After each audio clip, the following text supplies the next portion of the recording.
Welcome to special analysis. నేను రమ్మ మండవ. ఈ రోజు అనాలిసిస్ లో భాగంగా మనం తీసుకోబోతున్న టాపిక్ ఏంటంటే, ఈ రోజు అనాలిసిస్ కి నేను ఒక టైటిల్ పెట్టాను. భూమన గర్వాపసీలు చెవిరెడ్డి పొర్లు దండాలు ఏవి పనిచేయలే, వీళ్ళిద్దరు అడ్డంగా దొరికారు అని చెప్పి నేను ఏదైతే టైటిల్ ఇవ్వడం జరిగింది. ఏ కంటెస్ట్ లో ఈ టైటిల్ పెట్టామంటే, లేటెస్ట్ గా తిరుమల కల్తీ లడ్డూ కల్తీ వివాదానికి సంబంధించి ఏదైతే ఏకసభ్య కమిషన్, ప్రభుత్వం నియమించిన ఏకసభ్య కమిషన్ ఒక రిపోర్ట్ అయితే ఇచ్చింది ప్రభుత్వానికి. అందులో ముఖ్యంగా చెవిరెడ్డి అండ్ దెన్ భూమన కరుణాకర్ రెడ్డి వీళ్ళిద్దరి ఇన్వాల్వ్మెంట్ గురించి కూడా ఆ సభ్య కమిటీ ఒక నివేదిక ఇవ్వడం జరిగింది. చాలా సీరియస్ గా కొన్ని అంశాలను ప్రస్తావించారు వాళ్ళు. దాంట్లో మనం చూసినట్లయితే ముఖ్యంగా వాళ్ళు చెప్పిన పాయింట్స్ ఏంటంటే, కొనుగోలు కమిటీ ఉంది, కొనుగోలు కమిటీనే మొత్తం మానిటరింగ్ చేస్తుంది. ఏ నెయ్యి కొనాలి, లడ్డూ తయారీకి కానీ, శ్రీవారి ప్రసాదాల తయారీకి కానీ, ఎక్కడి నుంచి నెయ్యి కొనాలి, ఎలా కొనాలి, దానికి నిబంధనలు ఎలా ఉండాలనే దానికి సంబంధించి కొనుగోలు కమిటీ ఉంటుంది.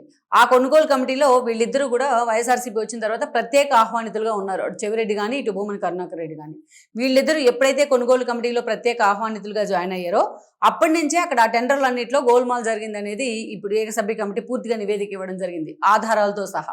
ఆల్రెడీ ఏదైతే ఈ కొనుగోలు కమిటీకి సంబంధించి ఒక అప్రూవల్ కమిటీ ఉంటుందన్నమాట. ఒక మొత్తానికి అటు ఏ టెండర్లు ఖరారు చేయాలి, దాని క్వాలిటీ ఎలా చెక్ చేయాలి అనే అంశానికి సంబంధించి కొన్ని బైలాస్కి ఇష్యూస్కి సంబంధించి ఒక కమిటీ ఉంటుంది. ఆ కమిటీ ఏదైతే రిఫర్ చేస్తుందో ఆ అంశాలను కూడా వీళ్ళు బుట్టదాఖలు చేశారు. ఆ అంశాలను కూడా వీళ్ళిద్దరూ పక్కన పెట్టారు. వీళ్ళకి తెలిసే బోలేబాబా డైరీ దగ్గర నుంచి అక్రమ కొనుగోలు జరిగాయి, ఏ స్థాయిలో మానిటరింగ్ జరిగింది, ఏ స్థాయిలో వీళ్ళిద్దరూ దాన్ని మ్యానిపులేట్ చేసే ప్రయత్నం చేశారు అనేది పిన్ టు పిన్ పూర్తి ఆధారాలతో సహా ఈరోజు ఏకసభ్య కమిటీ ప్రభుత్వానికి నివేదించింది.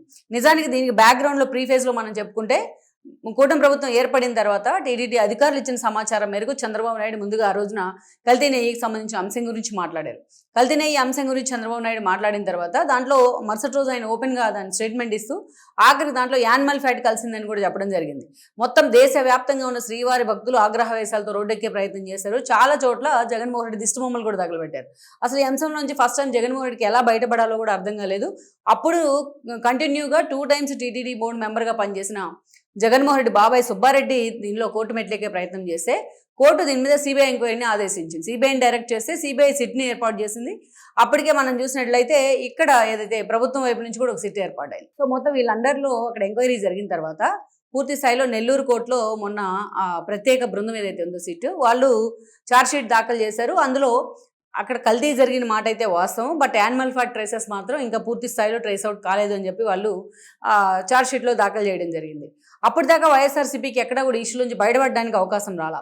ఎప్పుడైతే ఈ అంశం అక్కడ కల్తీ జరిగింది బట్ అని చెప్పి ఎప్పుడైతే వాళ్ళు పెట్టారో అప్పటి నుంచి కూడా వైఎస్ఆర్సీపీ అసలు దాంట్లో ఏ కల్తీ లేదని మసిపూసి మారేడుగా ప్రయత్నం చేసింది. కానీ బట్ అటు నేషనల్ మీడియా కానీ, ఇటు స్థానికంగా ఉన్న సోషల్ మీడియా కానీ, మెయిన్ స్ట్రీమ్ మీడియా కానీ పూర్తి స్థాయిలో వైఎస్ఆర్సీపీ దాంట్లో చేసిన అరాచకాలన్నింటినీ కూడా పిన్ టు పిన్ బయటపెట్టే ప్రయత్నం చేసింది. నేషనల్ మీడియా వన్స్ ఈ ఇష్యూని టేకప్ చేసిన తర్వాత సుబ్బారెడ్డి పిఏగా పనిచేసిన చిన్న అప్పన్నకి ఆ స్థాయిలో మనీ ట్రాన్స్ఫర్ జరిగిందన్న అంశం బయటకు వచ్చిన తర్వాత ఆ పేరును ఛార్జ్షీట్లో పెట్టిన తర్వాత సెట్ పూర్తి స్థాయిలో నేషనల్ మీడియా కూడా దీన్ని టేక్ ఓవర్ చేసింది. ఇంకోవైపు సుబ్బారెడ్డి లాంటి వాళ్ళు దీంట్లో కన్వెన్స్ అయ్యారు. ఇక్కడ అడల్ట్రేషన్ జరిగిన మాట వాస్తవమే, అడల్ట్రేషన్ జరగలేదు అని జగన్మోహన్ రెడ్డి చెప్తా ఉంటే అడల్ట్రేషన్ జరిగిన మాట వాస్తవమే అని చెప్పేసి సుబ్బారెడ్డి కూడా కన్ఫెస్ కావడం జరిగింది. ఈవెన్ ఆయన నేషనల్ మీడియాతో చెప్పారు, చాలా మీడియాలతో కూడా మాట్లాడడం జరిగింది. అంటే క్వైట్ కాంట్రడిక్షన్ వైఎస్ఆర్సీపీలోనే. సో ఓవరాల్గా ఇది ఎటో తిరిగి ఎటో వెళ్ళింది. ఆఖరికి ఈ అంశం మీద జగన్మోహన్ రెడ్డి ప్రొటెస్టులకు పిలుపునివ్వడం, అంబటి రాంబాబు ఈ క్రమంలోనే తను అడ్డుకున్న టీడీపీ శ్రేణుల మీద మాట్లాడుతూ చంద్రబాబు నాయుడిని బూతులు తిడతాం, ఆయన జైలు పాలవడం. సో మనం చూసిన రాష్ట్ర వ్యాప్తంగా ఒక సంచలనాన్ని క్రియేట్ చేసిన అంశం ఇది. సో ఆ స్థాయిలో జగన్మోహన్ రెడ్డి పరుగు పోయిన అంశం. సో ఓవరాల్గా ఈ ఇష్యూ ఏ టర్న్ తీసుకుంటుందంటే, అసలు కల్తీనే లేదు, సీఎం డిప్యూటీ సీఎం కలిసి దీన్ని పూర్తి స్థాయిలో మసిపూసి మారేడుగా చేస్తున్నారని జగన్మోహన్ రెడ్డి ప్రెస్ మీట్ పెట్టి విమర్శించిన తర్వాత ప్రభుత్వం అప్పటికప్పుడు నిర్ణయించుకుంది ఒక ఏకసభ్య కమిటీ వేయాలని. నిజానికి ప్రభుత్వం నిర్ణయించుకోవాలి, అంతకంటే ముందుగానే సిట్ రిఫర్ చేసింది.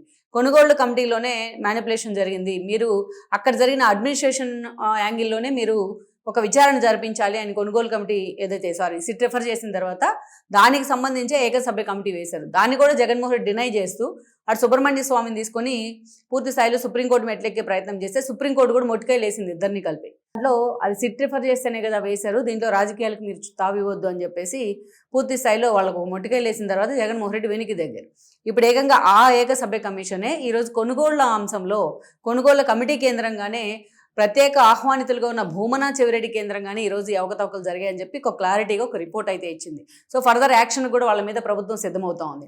ఇక్కడ ఈ అంశం తెర మీదకి వచ్చిన దగ్గర నుంచి ఎలాగైతే సుబ్బారెడ్డి రిగ్రెట్ ఫీల్ అయ్యాడో, ఎలాగైతే సుబ్బారెడ్డి పశ్చాత్తాపం పొందుతూ దాంట్లో అడల్ట్రేషన్ జరిగింది అని 10 సార్లు ఆయన ఒప్పుకున్నారో, ఇక్కడ బట్ భూమన కానీ చెవిరెడ్డి కానీ దీన్ని ఒప్పుకోవడానికి వాళ్ళు సాహసించడం.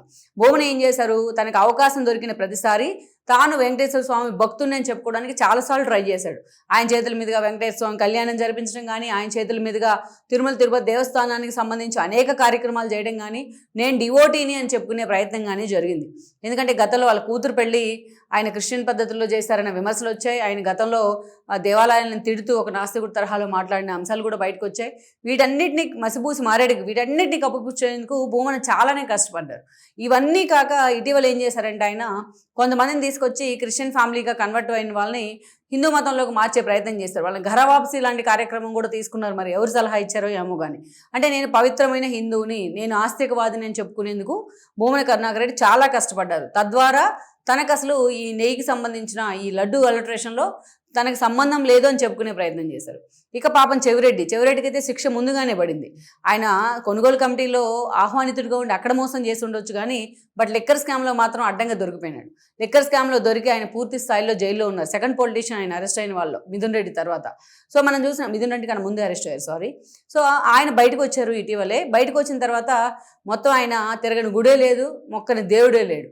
జగన్మోహన్ రెడ్డి కోసం కూడా ప్రత్యేక సెట్లు వేసిన ఘనత ఉంది. గతంలో తిరుమల తిరుపతి సెట్లు కూడా వేశారు. అలా ఈరోజు చెవిరెడ్డి ఎక్కడ దేవుడు కనిపిస్తే ఆ దేవుడి చుట్టూ తిరుగుతున్నారు. పాపం ఈయన జైల్లో ఉంటే జగన్మోహన్ రెడ్డి మాత్రం ఈయన చుట్టూ తిరగలేదు, ఈయన అసలు పట్టించుకుని కూడా లేదు. వీళ్ళిద్దరూ తాము హిందువులమే, తమ తప్పు లేదు, కల్తీ నెయ్యికి సంబంధించి లడ్డు అడల్ట్రేషన్లో మాకు సంబంధమే లేదు అని చెప్పుకునే ప్రయత్నం చేస్తూ ఉన్నా ఈరోజు కొనుగోలు కమిటీ చాలా సీరియస్గా వాళ్ళ పేర్లని పూర్తి స్థాయిలో ఆధారాలతో సహా అక్కడ పొందుపరచడం జరిగింది నివేదికలో. సో వీళ్ళిద్దరూ ఈరోజు ప్రభుత్వం కూడా సీరియస్గా యాక్షన్ తీసుకునేందుకు సిద్ధమవుతోంది. వీళ్ళిద్దరూ మాత్రం ఏ కేసుల నుంచి తప్పించుకున్నా ఈ కేసు నుంచి తప్పించుకుంటారని అయితే నేను అనుకోవట్లేదు.